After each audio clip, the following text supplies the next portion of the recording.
हमको 4 साल का नौकरी दीजिएगा, चलो इसमें मत 4 साल का नौकरी दीजिएगा, और उसमें देश की सेवा करते हुए अगर हमारी शहादत होती है, हमारी जान जाती है, तो हमको शहीद का दर्जा नहीं दीजिएगा। हमारे घर से लोग फौज की नौकरी करते हैं, बेल्ट की नौकरी करते हैं, हमारे घर से लोग शिक्षक की नौकरी करते हैं, पुलिस की नौकरी करते हैं, खेती करते हैं, मजदूरी करते हैं। इसीलिए हम मंच पे खड़ा होकर के राजनीति नहीं करते हैं, न्याय और हक की लड़ाई लड़ते हैं। ये बात क्या रसीद बात। और उसी न्याय की हक की लड़ाई में मैं बिहार के नौजवानों से एक अपील करना चाहता हूँ। दोस्त, घबरा करके आत्महत्या करने की जरूरत नहीं है। हम वो धरती है जहाँ चंद्रगुप्त पैदा हुए थे और मौर्य साम्राज्य ने सिकंदर तक को चुनौती दिया था। हम वो धरती है जहाँ सत्य और अहिंसा का पाठ भी पढ़ाते हैं।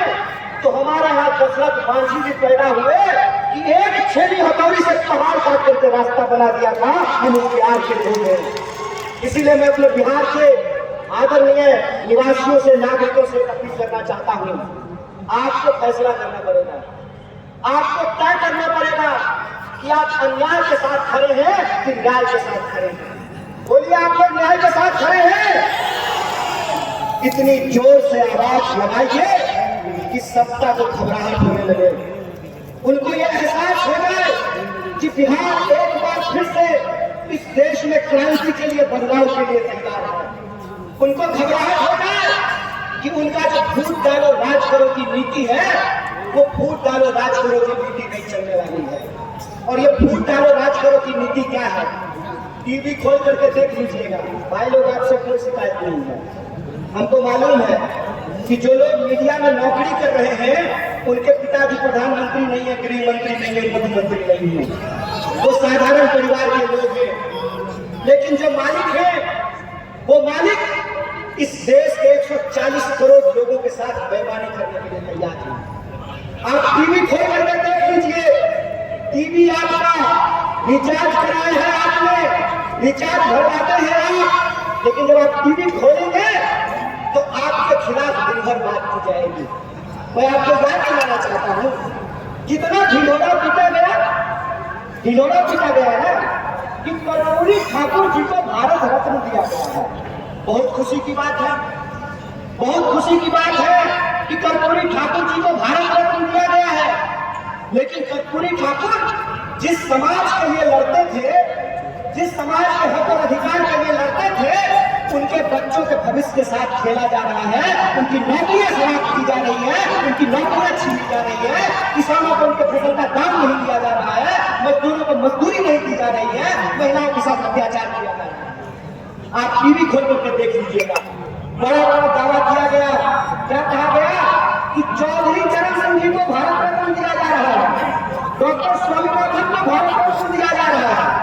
बहुत खुशी की बात है, बहुत आनंद की बात है कि इनको भारत रत्न दिया गया है। लेकिन मैं सवाल पूछता हूँ कि एक तरफ डॉक्टर स्वामीनाथन को भारत रत्न देते हैं और दूसरी तरफ इस देश के किसानों के ऊपर डंडे चलाते हैं, गोलियां चलाते हैं, आंसू गैस के गोले छोड़ते हैं। बोलिए, बेईमानी है कि नहीं है? भारत रत्न दे रहे हैं और किसान कह रहे हैं कि हमको हमारे फसल के दाम की गारंटी करो, तो किसान को उनके फसल की गारंटी नहीं मिल रही है। मोदी जी कहते हैं मोदी जी की गारंटी है। महाराज, भाजपा की गारंटी होती तो 1 मिनट के लिए मान लेते। मोदी जी की गारंटी है तो बिल्कुल भरोसा मत कीजिए। अगर विश्वास नहीं होता है तो यशोदा जी से जाकर के पूछ लीजिए, गारंटी दिए तुम जी। अच्छा, यहाँ पर बहुत सारे लोग पूछेंगे बिहार बाकी हुआ और आपका तो नहीं बोलो। तो हिंदू रीति रिवाज से अग्नि को साक्षी मान करके, सात घोड़ा ले करके, हिंदू रीति रिवाज से अग्नि को साक्षी मान करके 7 घोड़ा ले करके 7 जन्म का वादा निभाने का गारंटी लिए थे मोदी जी। ये पूरा भाग गए न छोड़ के, कोई गारंटी नहीं है इस आदमी का। इस आदमी का एक ही गारंटी है कि इस देश की धन संपदा को लूट करके अपने दोस्त के खजाने में पहुंचा देंगे। एक ही गारंटी है कि रेलवे बेच देंगे, एयरपोर्ट बेच देंगे, पोर्ट बेच देंगे, सड़क बेच देंगे, नदी बेच देंगे, खदान बेच देंगे, और इस देश के जो आम लोग हैं वो नौकरियों के लिए दर दर भटकेंगे। और जो भी गारंटी उन्होंने कहा था, मैं आपसे पूछता हूँ कि कौन सी गारंटी पूरी हुई है? बोलिए। 15 लाख आपके खाते में आया? 15 लाख खाते में आया? 2 करोड़ नौकरी मिली? महंगाई कम हुआ? काला धन आया? तो कौन सा गारंटी पूरा हुआ है जी? कौन सा गारंटी पूरा हुआ है? मंदिर बनाने का? एक बात बताइए, मंदिर की बात चली है तो मैं एक बात कहना चाहता हूँ। मेरा जन्म मिथिला की पावन भूमि पर हुआ है, और मिथिला के लोग क्या बात जानते हैं कि मिथिला की धरती माता जानकी की धरती है। माता जानकी जिनके बारे में हम लोग कभी भी भगवान प्रभु श्री राम का नाम अकेले नहीं लेते हैं। जब भी बोलते हैं तो क्या बोलते हैं? बोलते हैं सियापति रामचंद्र की जय। बोले बोलते हैं नहीं बोलते हैं? देखे हैं राम जी के साथ छोटे सीता जी का एक फोटो बता दीजिए, एक भी फोटो देखे हैं सीता जी का राम जी के साथ?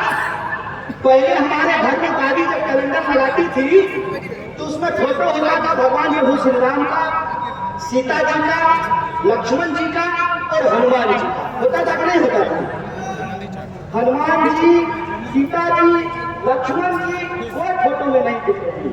मतलब यही होता है कि जिनको धर्म का मतलब नहीं मालूम होता है ना, तो जब वो धर्म का पाखंड करते हैं तो उनसे गलती हो ही जाती है। क्योंकि धर्म का मतलब होता है धारण करना। धर्म बना है संस्कृत के भिन्न धातु से, जिसका अर्थ होता है धारण करना। अगर आप धार्मिक हैं तो आपके अंग अंग से धर्म फूटता है। और मैं रामचरितमानस को कोट करना चाहता हूँ। रामचरितमानस में तुलसीदास जी ने क्या लिखा है? गोस्वामी तुलसीदास ने लिखा है, रावण रथी विरथी रघुवीरा। मतलब रावण रथ पर सवार है और भगवान प्रभु श्री राम पैदल चल करके आ रहे हैं। बताइए आज की तारीख में रथ पर कौन सवार था? कौन सवार था रथ पर? रथ पर सवार थे अधर्मी लोग, रथ पे सवार थे अन्यायी लोग, रथ पे सवार थे समाज को बांटने वाले लोग, रथ पर सवार थे समाज में नफरत फैलाने वाले लोग। इसीलिए बिहार के वासियों से कहना चाहता हूँ, मेरे दोस्त, बिहार का धर्म है, बिहारी होने का धर्म है अपने हक और अधिकार के लिए संघर्ष करना। बिहारी होने का धर्म है।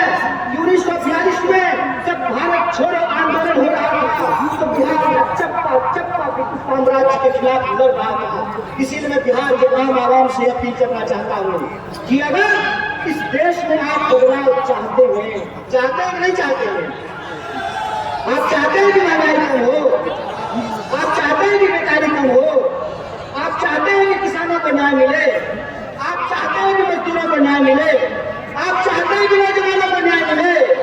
अगर चाहते हैं तो मैं आपको याद दिलाना चाहता हूँ कि जब जब बदलाव देश में हुए हैं उसकी पहल बिहार से हुई है। इस बात को याद रखिएगा। बिहार अगर करवट लेता है तो इस देश में परिवर्तन होता है। इस बात को याद रखिएगा। इसीलिए मैं आप तमाम बिहार वासियों से अपील करना चाहता हूँ कि यह जो भारत जोड़ो न्याय यात्रा है ये हमारे और आपके न्याय की बात है। यह जो भारत जोड़ो न्याय यात्रा है उस न्याय यात्रा में हम 5 तरह का न्याय चाहते हैं। कितने तरह का? हम बताइए। हम 5 तरह का न्याय चाहते हैं। हम चाहते हैं इस देश में युवाओं को न्याय मिले, इसीलिए हमारा पहला न्याय है युवा न्याय। हम चाहते हैं इस देश में सभी समुदाय के लोगों को, सभी जाति के लोगों को, चाहे वो गरीब जनरल हो, चाहे वो पिछड़ा हो, अति पिछड़ा हो, दलित हो, महादलित हो, अल्पसंख्यक हो, अति समाज के हो, महिला हो, पुरुष हो, हम सबकी भागीदारी सुनिश्चित करना चाहते हैं। तो दूसरा न्याय है हमारा भागीदारी का न्याय, हिस्सेदारी का न्याय। और तीसरा न्याय है हमारा, तीसरा न्याय है मजदूरों का न्याय। चौथा न्याय है हमारा नारी को न्याय, और पांचवा न्याय है हमारा किसानों को न्याय। उन किसानों को न्याय दिलाना जो एमएसपी का हक मांग रहे हैं। और मैं आपको याद दिला दूं, भारतीय राष्ट्रीय कांग्रेस के माननीय अध्यक्ष श्री मल्लिकार्जुन खड़गे जी और हमारे नेता राहुल गांधी जी ने कहा है कि अगर इंडिया गठबंधन की सरकार बनेगी तो हम सबसे पहला काम ये करेंगे कि किसानों को एमएसपी की गारंटी देंगे, एमएसपी को कानूनी दर्जा दिया जाएगा। इसकी घोषणा कांग्रेस पार्टी ने की है। तो 5 तरह के न्याय देने से इस देश को शक्ति मिलेगी। तो आप बताइए, आप देश को शक्तिशाली बनाना चाहते हैं, नहीं बनाना चाहते हैं? बिहार को शक्तिशाली बनाना चाहते हैं, नहीं बनाना चाहते हैं? इसीलिए हम आपसे अपील करना चाहते हैं।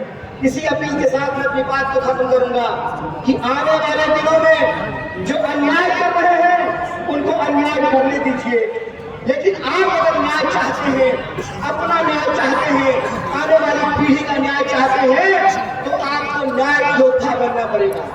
बोलिए, न्याय योद्धा बनेंगे? बिहार के एक लोग न्याय योद्धा बनने को तैयार है। अगर आप न्याय योद्धा बनेंगे तो आप लोगों को एक नंबर जो कांग्रेस पार्टी के द्वारा जारी किया गया है उस नंबर पे कॉल करके न्याय योद्धा बनना है। और यह जो भारत जोड़ो न्याय यात्रा का संकल्प है कि हम अन्याय के अंधकार में न्याय का दिया जलाना चाहते हैं, इसमें आपको शामिल होना पड़ेगा। इन्हीं शब्दों के साथ तमाम सम्मानित मंच को एक बार फिर से धन्यवाद अदा करते हुए, और जो हमारे पुलिस प्रशासन के लोग हैं, मीडिया के लोग हैं, और आप तमाम लोग हमारी आवाज को सुन रहे हैं, आप सब लोगों को धन्यवाद अदा करते हुए, शुक्रिया अदा करके अपनी बात को खत्म करूंगा। शुक्रिया। इंकलाब जिंदाबाद। जय हिंद, जय भारत, जय बिहार।